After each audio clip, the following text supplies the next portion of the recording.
Possibly her video is Yes. off. I welcome Professor Marcia Barbosa, and just before the lockdown, I was with Professor Marcia attending a very big gathering of women scientists across different countries, and we were in International Women in Science Without Borders International Conference, and it was really, really exciting to see such an energetic, positive personality. And when I saw Professor Marcia, I decided that whether she accepts me as her mentor or not, mentee or not, I'm going to consider her as my mentor, and I'm following up her there, and that is how I contacted her. In spite of her very busy schedule, she could come here and she accepted. So thank you so much, Professor Marcia.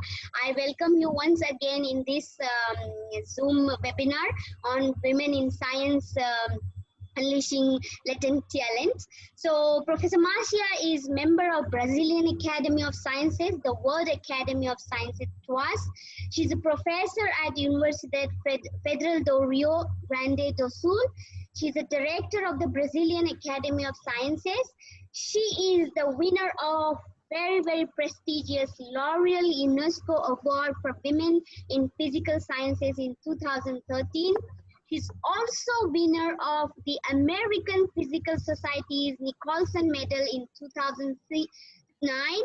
In 2020, she was recognized by UN Women as one of the 7 women scientists who have shaped our world. So I feel so fortunate to have Professor Marcia here today with us.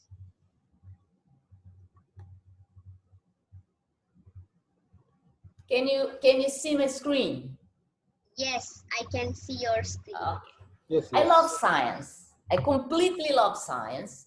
And because I love science, today I'm going to share with you some ideas how you can use scientific method to show that women should be doing science, not only because it's a woman right, but because science will be better with the woman. To start this, let's use evidence. Which evidence I'm going to show you? Look to this picture. This is a picture of the Solvay conference, the conference of physicists in 1927. There is something very wrong in this picture. There are most males, there is just one single female, that's Marie Curie, that is in the front line.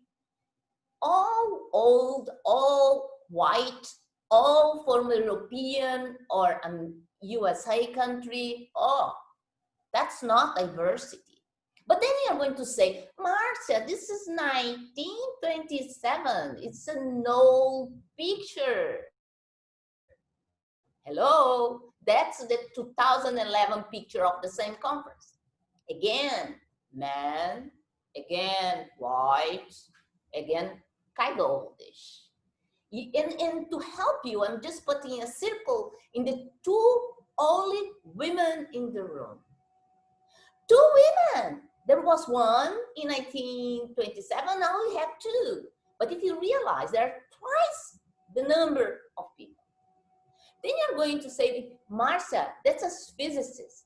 Physicists are horrible people. That's why women are not there. You know, they're not getting to this horrible field. And this is partially true. The International Union for Applied Physics in 2002 realized we have a problem. We don't have women. So they create a group. This group decided to do this large conference. And in this large conference, we gather teams all over the world, 65 teams, to understand why you have so few women in physics. But we understood 2 things. The first thing showing this graph is that in the entrance in the university, physics in the world have only 22–23% of women. But also we realize that as you go up in the career, this percentage decreases. So when you became a student, PhD student decreases, and then when you become a researcher, it also decreases. And we start to make movements to change that, starting with the union. And we start to make a lot of movement to have more women inside the International Union for Applied Physics. And today we have at least 30% of female researchers in positions in this International Union, including a president, female president. Okay, but if you think that only physics is horrible, I'm showing the UNESCO pipeline. This graph shows the percentage of women starting in the undergrad, then when you go to master, and the decrease when you go to the PhD. So women, even though today in average are at the university, they do not reach the PhD. They do not reach the academic career, not only in physics, in all fields. So we have a problem, evidence of having a problem. Now I'm going to show you a data from my country, Brazil. We did the following. We analyzed 15 years of the percentage of men and women from the undergrad level to the top of the career, to the Minister of Science and Technology and Minister of Education. And what you found, that even though today in Brazil, women are half and half with men at university as undergrad and grad students, as the position becomes more political, more power motivated, women disappear. The women are the blue line and the men are the red line. And you see, as becomes more power, more networking, the women vanish. But then they're going to say, Marcia, that's because it's academic life. Academic life, a lot of networking. However, this is true, and this is so true that we decided to look at the Brazilian Academy of Science. And that's in the orange is the percentage of women in different fields at the academy. Today, in the academy, women are 16%. However, if you look to engineering, we just have 2 women, in physics 3, in astronomy 3. We have such a small number of women in the academy. And guess what? Brazilian Academy have a higher percentage of women, 16%.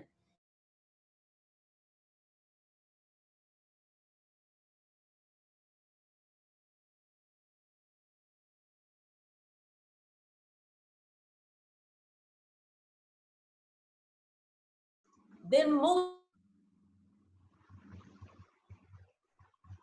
academies in the world.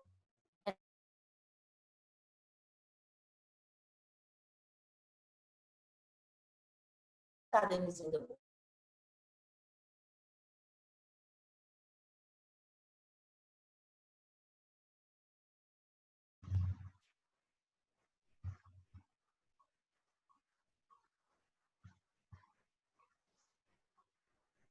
Professor Marcia.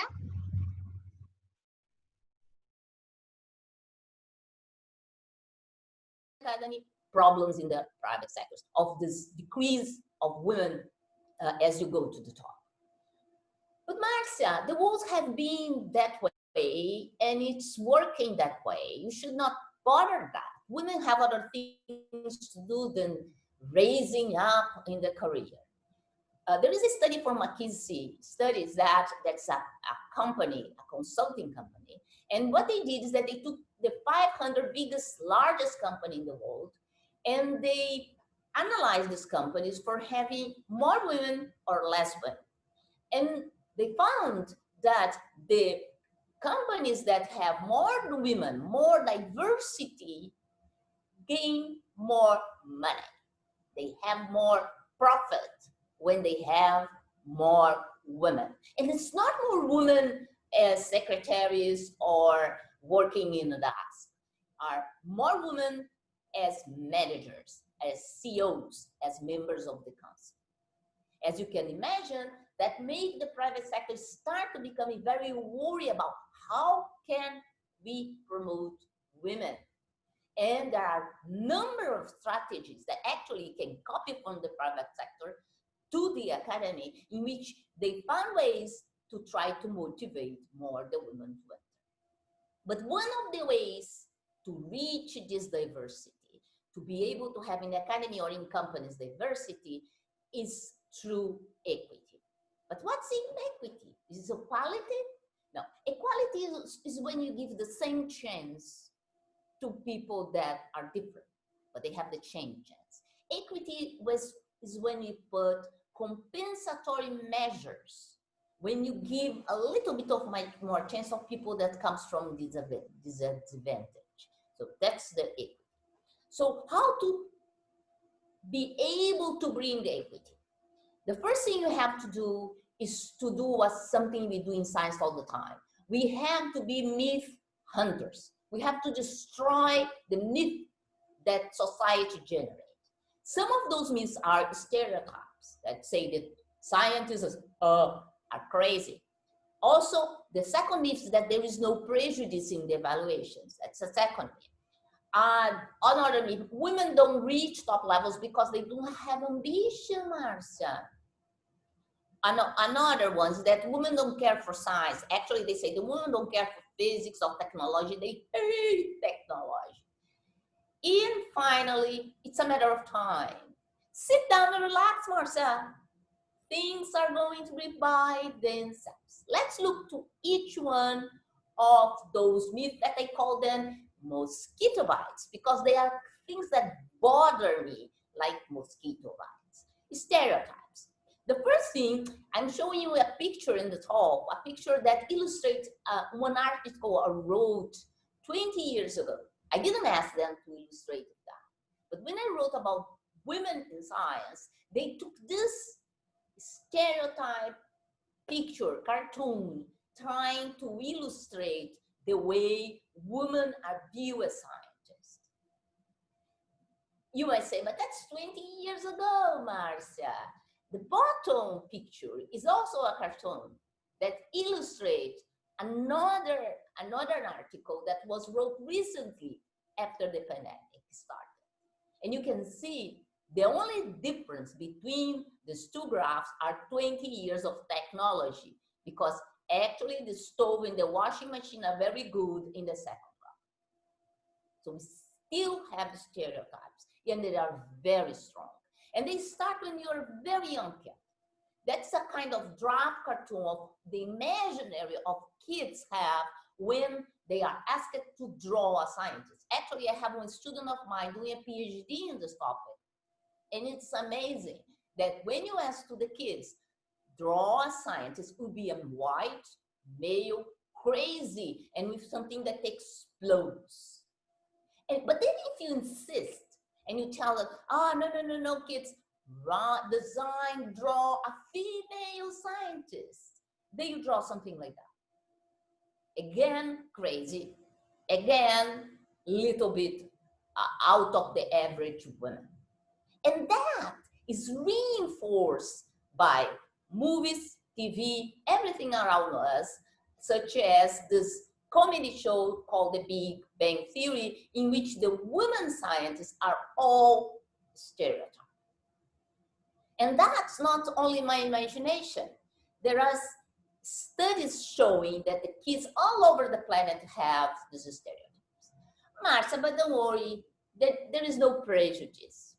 There is a study done with 200 kids, which shows that when kids are 5 years old, they understand intelligence as an attribute that can be either for men or for women. However, when they are asked at 7 years old, they think intelligence is a male thing.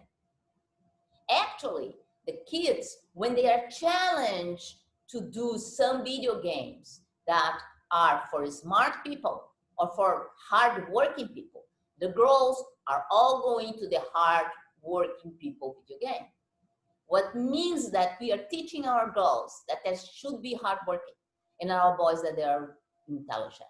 This is so strong that there's this Australian study that shows that parents only stimulates girls to go to hard science or something that they believe is for smart people, if they think the girls are genius. But the boys, if they like the field, the parents stimulate them to go to the field. So there is, yes, there is prejudice. But there is also prejudice in the field. They took a CV for a lab worker and they put in the CV the name of John and in the same CV the name of Jennifer. And they distributed for many researchers. When the researchers evaluate John and Jennifer, the result was that John was much more competent, understand more hierarchy, and they were willing to be the mentors of John, but not as much to Jennifer. The same CV. And more than that, the salary they offered to John was much higher than the salary to offer to Jennifer for the same CV. But there is one strong thing.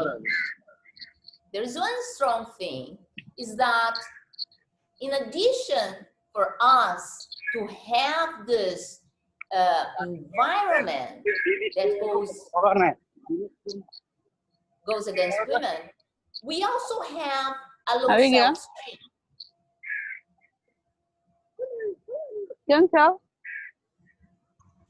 Excuse me? Yes. Please mute your mic. Who is there at the background? All mics are muted. Okay. Please go ahead. Sorry. Okay. So, but there's an addition that's even worse.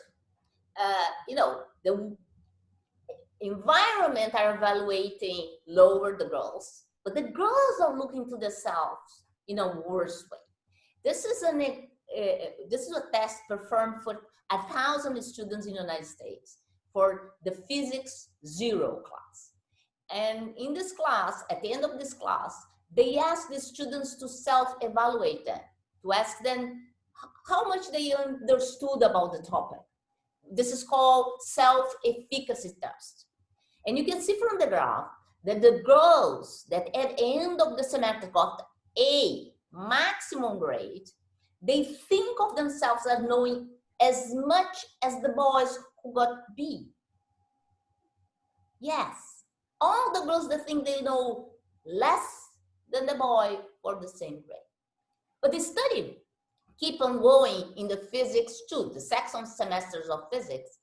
And as you can see, comparing the two graphs, now the self-efficacy, how much the girls think they know, got even lower. Now the girl who got A grade thinks that she knows as much as the boy who got C grade. So yes, we have self-prejudice. How can we compete in the world? How can you grow in our career if you think so low about ourselves as well? So we have prejudice. Oh, Marcia, but women don't have ambition. And then there is this study performed by BCG. BCG is a consultant company from Boston. And they realized a study of 200,000 people. It's a lot of people. And what they found in this study is that at the beginning of the career at the companies, men and women have more or less the same desire and wishes for the next 10 years where they will be. But after 10 years, men and women have a very different attitude. The men keep up with the ambition, but the women, the ambition just went down, down, and down. Why the ambition went down? And I keep reading because it's very interesting study. And the reason why the ambition went down is not as you're thinking, the kids, having kids make the woman, no. The woman, they say the kids affect the productivity, but they didn't affect their ambition. I know, the husband, sometimes the husbands are buggy. No, we're not the husband. The thing that affect the ambition of the woman were the lack of support of the colleagues, or the nasty things they say when the women say that they desire to go up in the career, or the interruptions, stealing ideas, the well-known men's interrupting, men explaining. And men thinking that when women are strong and bold, they are crazy. So the colleagues are the ones that put the woman down in their ambition. Women do not care for science, Marcia. They don't like science. They like to do other stuff in their lives. Well, women care for science all over the humanity history. And they care so much that they suffer for caring for science. Let me tell you very briefly some of my favorite stories of women. One is Pacha from Alexandria. Pacha was a philosopher, a thinker, a woman that constructed instruments to look to the sky. What happened with Pacha? It came a very conservative movement to the growth of Christianity, and the priests and archbishops didn't allow women to think, and they think that Pacha was such a bad influence. What they did? They asked to the crowd, the population, to kill, and Pacha was killed. But her message of love for science, of not giving up or anything, keep on history. Marie Curie, woo, Marie Curie overpowered, 2 Nobel Prize, woo. However, Marie Curie had a tough life. She was born in Poland, and in Poland, women could not go to the university. So she moved to France, where she worked while her sister was studying. And then when her sister became a medical doctor, then her sister supported her study. Marie Curie only got a job when her husband died. Before that, she was working for free. And when she became a widow and she fell in love with a colleague, the whole French community, instead of looking to the woman that was getting the 2nd Nobel Prize, were gossiping. She has a lover, ooh. Because is that the thing people look to women. And by the way, she was never elected to the French Academy of Science. That's the amount of suffering the women have to go to survive in science. Lise Meitner, she would live in Germany during the Second World War. She was working with Otto Hahn in the development of the element discovery. And what happened? He didn't include her name in the publication because he was afraid of the Nazis because she was Jewish. She left Germany, ran away because she was Jewish. And then she complained because he didn't put her name in the papers. And everybody in the community said, hysterical. Finally, after war, she showed all the letters, the correspondence between of them, showing that she was part of the discovery and recognized. But by then, it was too late because he already got a Nobel Prize by himself for the discovery. Amy Nader also living in Germany. When she was attempting to study, they didn't allow women to go to the university in Germany. She has to knock on the doors of professor and say, can I attend your class? Finally, she got a PhD. And Hilbert, the famous mathematician, realized she was a genius and attempted to bring her to give classes in the university where he worked. The whole department got together and they discussed and they discussed. And they didn't want Amy to teach. How are students, male students, going to feel having a class for women? But Hilbert was the first he for she from the history. He stood up and said, this is not a bedroom. This is not a place where you divide men and women. This is a university. And she was hired with no salary. Later on, she got a salary and she moved when things got tough because she was Jewish to the United States, where she ended her career in Princeton. Rosalind Susan Yalom discovered the radioimmunin cell together with Benson, a colleague. They were about to get the Nobel Prize, but Benson died. And the Nobel Committee thought, woo, she's the hardworking. He was the genius. And they didn't get the prize for her. Later on, she realized she has to have a work career only by herself. And she made other discoveries and got the Nobel Prize. Rosalind Franklin was just put aside in the discovery of DNA. We have to tell that. And then they claim she was a difficult woman. That's what they claim when women try to be bold and get the recognition they deserve. Heidi Lamar, no, the picture is correct. The great actress Heidi Lamar, in her free time between a movie and another movie, in her trailer, she had a number of electronic books. She made a number of technological discoveries, including she invented what today we use as Wi-Fi for communication.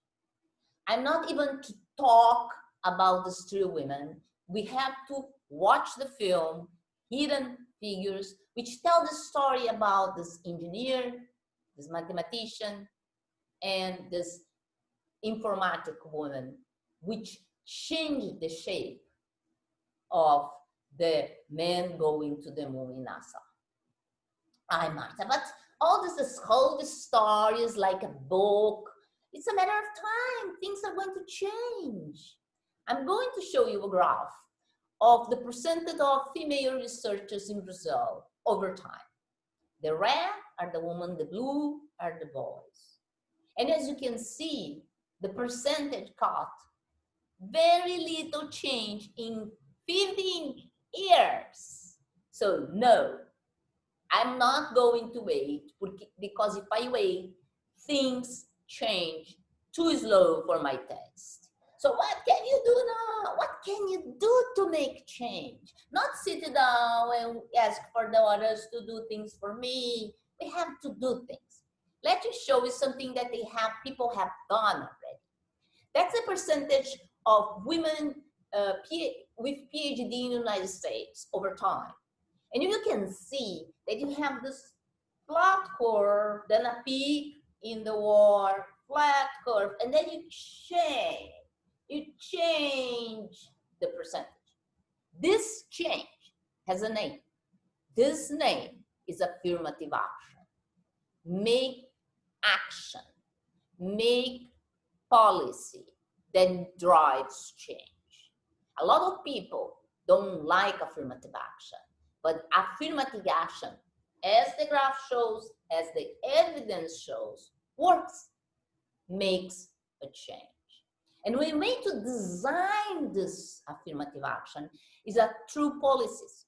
And this again is that group for International Union for Applied Physics. In the first conference in 2002, we have 250 participants, 65 countries represented. And in each one of those teams, they came back to their countries and they start to fight for policies. And even today, this work keeps on going inside IUPAP. And IUPAP have a gender champion inside the council to guarantee that the policies designed inside the union are policies that allow for the diversity. After that, we start to organize worldwide in Latin America as the one, and in particular in Brazil, conference to motivate, to design new policies.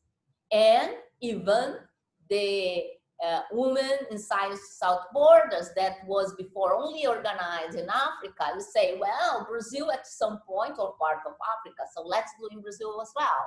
This beautiful conference that again, it strengthens into design policies. One of the policies we were able to design in Brazil is the creation of a number of groups inside the specific societies. For instance, the Brazilian Physical Society.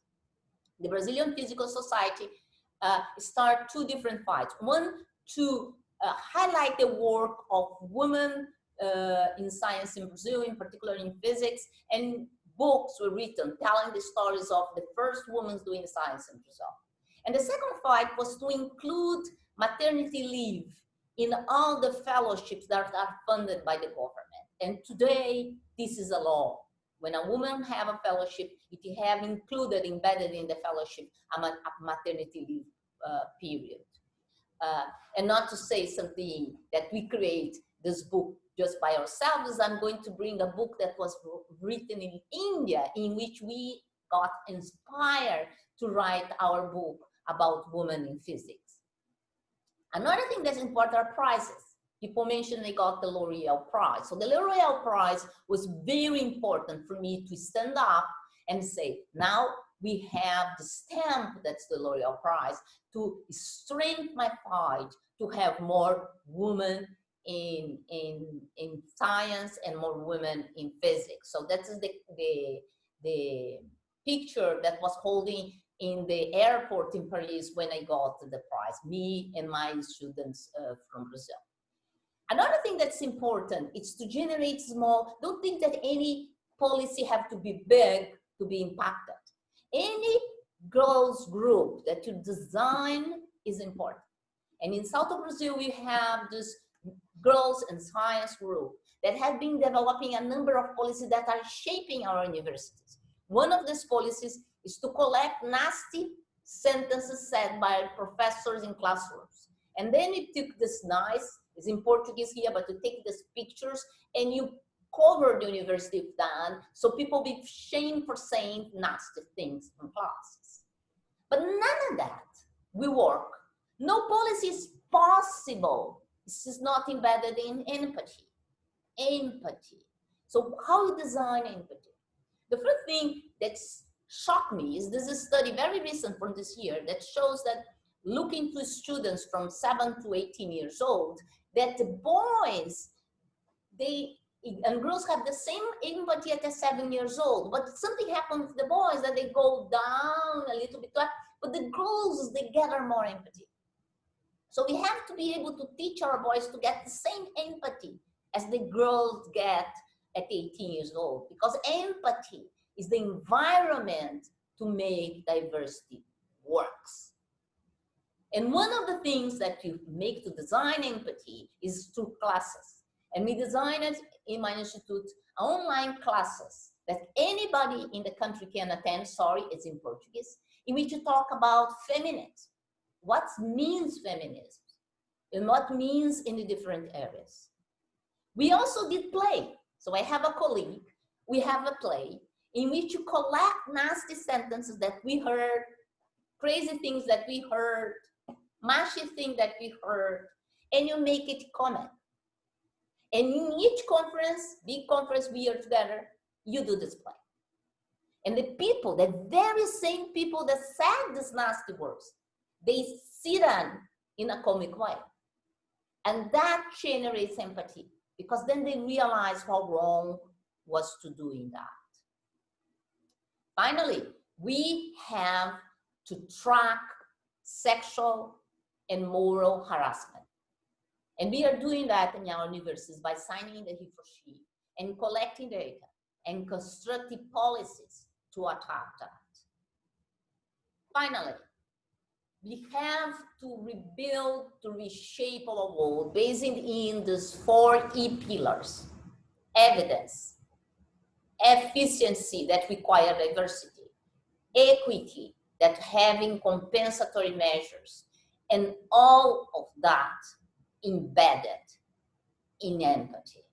And if you think that's crazy, too crazy, I'm just challenged that together we can make the change. Thank you very much. Wow, Professor Marcia, I have no words to say. What I am just stunned to listen to your presentation. Wow, wow, wow. I just can say wow. And there are so many questions, and there are few comments. YZ Nimbai says that enjoying this presentation, Dr. Marcia, you're addressing those tough issues which all women in science can relate to and work on to get better. Monica Sharma says, addressing tough question, Marcia, bang on. Very, very good presentation. Thank you so much. Thank you so much. So I come back to another question from Monica Sharma, who is asking, women are given lesser dues in every field. How to cross the hurdles imposed by society in general and STEM in particular? Okay. First, we have to be together. You know, together. Not saying I'm STEM girl, I'm separating for the other ones. No, no, no, no, no, no, no. Together. Because as I show you, in other teams, women are the majority at university. So get together. If you are the only girl in the room in math or technology, look for the girls in bio, look for the girls in humanities, and make the strength. And that strength will make the change. Thank you so much, Marcia. There is one more question from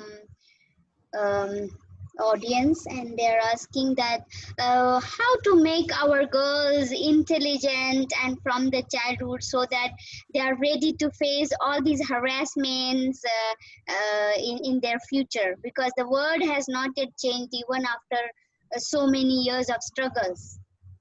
First thing, we have to change the way we educate our girls. Stop saying, you are pretty, you are so effort. Start to say, you are bright, go ahead. You know, don't let them suffer quiet and alone. Don't let them, you know, okay, you sit down here, let your brother take this because you're such a good girl. I'm not. When people say, you're so good, Marcia, wait for being promoted. One time, a professor told me that. I said, I'm not a good girl. I'm a bitch, and I want this job. Okay? Don't be so rough on me because I'm a horrible person. But we have to teach our girls to be strong and get what they desire. Wow, Marcia, there is one more compliment. Dr. Alex Daim says that you are so inspiring, re-energizing, Professor Marcia, wonderful. There's one question from the audiences, and the audiences are asking that how to face the challenges, especially or hurdles created by the men when you have men at the higher positions and they are your bosses. So it's very, very difficult and they discourage, and from your study also you mentioned that. So how to address that? First, get together. Because usually when you're suffering some kind of moral harassment or sexual harassment, you think that yourself is the problem. I'm dressing something wrong, I'm wrong, you think. But then when you talk to another woman, you realize that she feels the same. 2 women. And then you talk for another one, 3 women. And then you're going to find some man with empathy. And then you're 4 people. You have to bind other people. You have to be able to find someone that can listen and talk. Women has been suffering quietly for so long. We cannot do that. And if you're very lucky, you find a woman in power that can help you. Then we manage. And then we even can capture this guy, the boss guy, if you make the right strategy. If he feels that there is power in what you're doing, or if he understands. You can see the faces when you do the sketch, the play, with the men realizing that they are masters. Once one of the founders of the institute, at the end of one of my presentations, he came to me and said, Marcia, I never realized I was such a bastard. And this realization can change some of the men, not all, because some die bastards, okay? That ones we have to fight even harder. Wow, you are really, really very encouraging and inspiring, Marcia. There is one comment or question from Professor Padma Devarajan. She asked, don't you think your talk must be given in a meeting not only of women in science, but also where we have more men? Usually, I might say, usually I do that when I go to conference in my own field, I do this talk in front of men because, you know, in physics, if you only talk to the woman, you talk to almost an empty room. So I do a lot between physicists. That's my field. Where I have the opportunity, I bring that everywhere, in every opportunity I have. And I hope each one of you also start to talk about that without being afraid of people look to you funny. You understand? You have to bring up the topic, but bring with evidence. You understand? The numbers. And if you go to the web page, you're going to find a number of studies I did, and you just grab the data. And if you ask me, I can send me my presentation, and you grab the data. Because then you smash the dating faces of the people when they say that you are just, you're not, we have the data. Thank you, Marcia.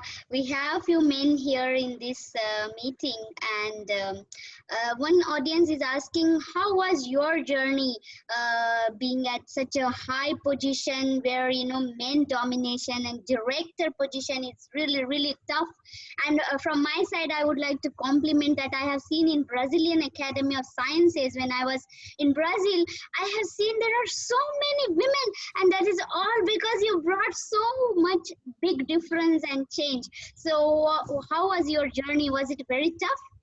I must say I have many steps that were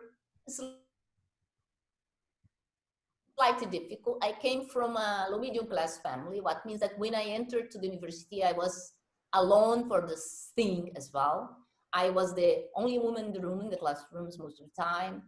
And I was in a time in Brazil in which we have a dictatorship. So I'm very political motivated. I was always fighting for that. So fighting is in my DNA. And that's why I could survive. And today I am in a position which allows me to make more change. And instead of being quiet, that's usually what people in a certain high positions do. I'm not a quiet, you know, it's still fighting is in my DNA. So I'm trying to create this change, and any opportunity to talk about that, I'm using it. Any prize I get for my work in water, I work in water, I'm using for driving this change. Wow, Marcia, you're really, really great inspiration. So when you find the people around you negative or troubling you a lot, are you not getting discouraged and you think that, oh, now leave it, I'm tired of fighting. How do you handle? Actually, as I mentioned, I am a bitch, so I love fighting, you know, so let's use me this characteristic that I like to pinch people. And I'm pinching, you know, the naughty, the people that do bad things for diversity. So I'm kind of enjoying the challenge. And so let's keep the good fight. So Professor N.C. Shivaprakash, we have men here also. He's asking, do you agree that men and women should get together? Sure. You know, diversity means that we have to work together. I didn't mention, but there is a wonderful study that shows that innovation is driven by gathering people for different cultural backgrounds, where we were created, different genetics, different everything. That's what drives innovation. So we need to get men, women, people from Brazil, India, United States, everybody together thinking about solving the problems of the planet. Not only the white old man from Europe that was in this first picture I showed. We will solve the big challenges you face in many topics, not only the pandemic, but in water, in energy, and environment. We are going to solve with diversity. Yes. NC Irfani is asking how one can make teams with women who do not believe in their power. First thing you have to realize that people are moved by their own interest. So you realize something that people want in a department. Sometimes it's they care. Sometimes it's more a more balanced time distribution, something that puts people together, something simple. And then you sit down and you start to talk. Like the men do when you go to a bar or a soccer game, that they talk about things from the department and they make policy. Start this club in which you are designing something together, and then you start to share. And you share, you realize that we have such a many common problems and challenges inside your department. And then you team up. And then you have a group. And that's the network that drives policy change. Wow, very, very true. We have with us Vice President of OWST, Berta Garcia, and she says, excellent, Marcia, your project's area articulate in Peru? Is that a compliment? No, no. I work in Brazil, in the south of Brazil. Yeah, a lot of audiences are impressed with the presentations and they're asking, is it possible to share your PowerPoint? Yes, I'm going to send you by email. Okay. And then you can share. Yeah, I will share it to all tomorrow by link. And thank you so much, Professor Marcia. It was such a wonderful presentation, so energizing, motivating, inspiring, and really, I don't have words to say anything because the comments from all the audiences says it all. I know that how effectively, and your schedule is so busy, but you know, it is rightly said that the people you habitually associated with determine as much as 95% of your success or failure in life. And I'm so fortunate and feel lucky that I'm associated with you and all these people today after your talk.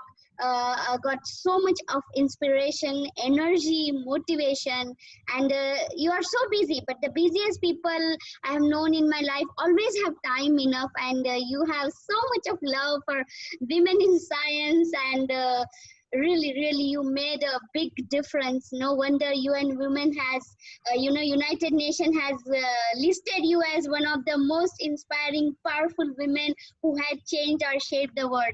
Congratulations for that, and I'm looking forward to collaborate, listen to you on yet another platform. Thank you so much. Thank you, and enjoy the remaining of the day.